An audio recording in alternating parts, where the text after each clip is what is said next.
Monsieur le Premier ministre l'a dit tout à l'heure, notre modèle social est un modèle qui apporte des résultats puisque notre espérance de vie, que ce soit celle des femmes ou celle des hommes, fait partie finalement de celle parmi les plus élevées des pays de l'OCDE. Et ce que l'on voit, c'est que moins de 2% des Français déclarent avoir renoncé à des soins pour des raisons financières. Le taux de pauvreté des personnes en situation de handicap est réduit de moitié après mobilisation des différents soutiens. Le niveau de vie des familles les plus modestes est protégé. Les prestations d'assurance maladie permettent aux ménages de faire face à l'essentiel de leurs dépenses de santé. Pour autant, notre pays consacre chaque année 670 milliards à la couverture des risques liés à la santé, à la vieillesse, à la famille ou à l'autonomie. Et si nous ne faisons rien, en 2022, ce déficit de la sécurité sociale sera de 22 milliards d'euros. Et donc, quelque part, vous le comprenez, le modèle social est en péril, non pas parce qu'il aurait échoué, mais parce que les conditions de sa soutenabilité ne sont plus réunies. Pourquoi ne sont-elles plus réunies? Parce que le Premier ministre l'a expliqué tout à l'heure, ce modèle social repose sur une solidarité intergénérationnelle.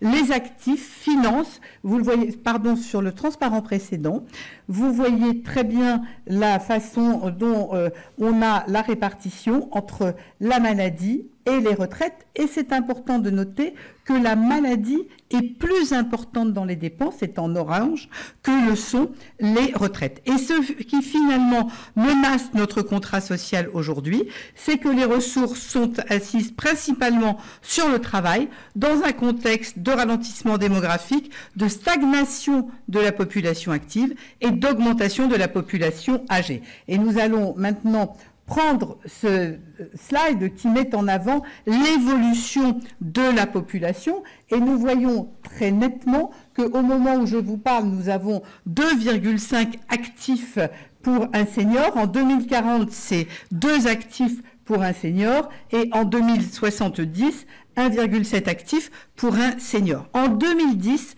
la France comptait 832 000 naissances. En 2024, seulement 663 000 naissances. C'est une baisse de 20% en 15 ans. Et d'ici 2040, le nombre de personnes âgées en perte d'autonomie va augmenter de plus d'un tiers. C'est 1 million de personnes supplémentaires à accompagner, à soigner, à protéger.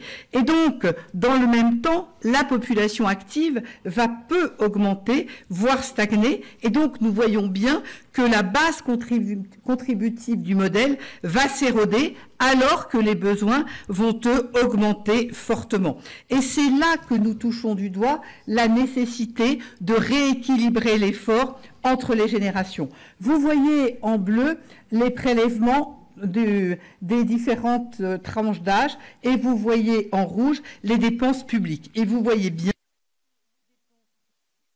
plus importante en fonction de l'âge et que la contribution est elle aussi plus faible, cette fois-ci en fonction de l'âge, puisque dès lors que l'on est plus âgé, on est retraité et que l'on cotise moins. Et que donc notre système de santé qui repose sur la solidarité intergénérationnelle montre bien que le taux d'emploi des seniors, comme d'ailleurs celui des plus jeunes, reste plus faible. Le Premier ministre le disait tout à l'heure, si je prends le taux d'emploi des seniors, il est de 56% en France, il est de 73% en Allemagne, de 75% aux Pays-Bas. Et donc, très concrètement, slide suivant, rien n'est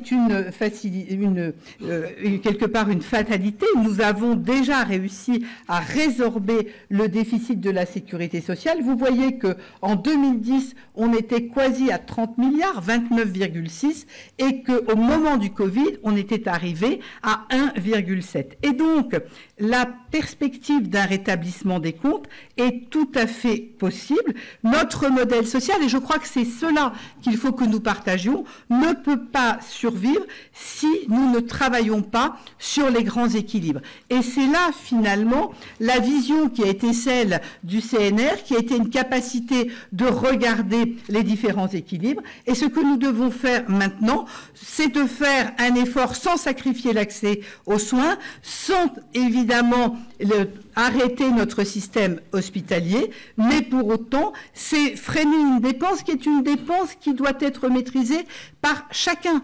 Et donc, deux grands volets. D'un côté, les soins de ville avec évidemment les honoraires, la consommation avec les prescriptions, mais également les indemnités journalières et d'autre part l'efficacité et l'accompagnement de l'hôpital. Et ça, c'est réellement l'enjeu que nous avons parce que finalement, la promesse de ce modèle social, elle n'est viable que dès lors que chaque Français devient responsable dans ses usages. Ça s'appelle la prévention, ça s'appelle les diagnostics, ça s'appelle finalement la prise en compte de l'intérêt de ce modèle. Et derrière, le fait que nous ayons en partage, le fait que le modèle social, c'est un contrat qui appartient à la nation tout entière et que c'est ensemble que dans les prochaines semaines, avec les parlementaires, les partenaires sociaux, toutes les personnes impliquées dans le champ de la protection sociale, nous devons conduire ce travail collectif pour dessiner ensemble les solutions pour sauver le modèle. L'une d'entre elles, c'est le travail. C'est pour cela que je passe la parole à Astrid Panosyan-Bouvet.